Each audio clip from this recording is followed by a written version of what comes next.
And if you've worked with Selenium before, you know you have a bunch of binaries that you need to get on a desktop. Chrome driver, and in the past it used to be Java and now the standalone server as well. You don't need to do that now anymore.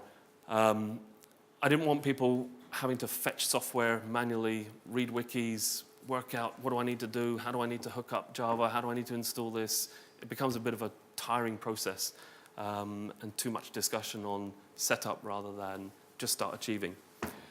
And then another clever thing that we started to spend time on was, all right, let's look at process management. You need to start your processes, you need to track them, and then you need to sort of end them off.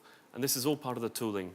So when you start running the test tools, it'll build the config, it'll start the processes you need, let's say Selenium server, it'll run the config, and it'll run everything in lockstep. And that's it, it just exits, it finishes up. So things that you would normally do with potentially 2 or 3 different command windows wrapped up into one little thing, that was it.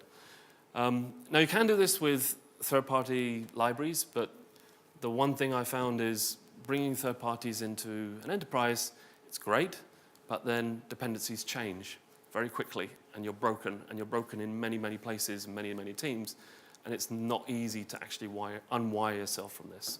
So we lock down versions very carefully with, we're going to use this version of Chrome driver, this version of the Selenium binding, and we know the experience will be consistent. So you packaged it up, and it's basically an internal node package, versioned it, and then we could update it and update it globally for everyone that's adopting this stuff.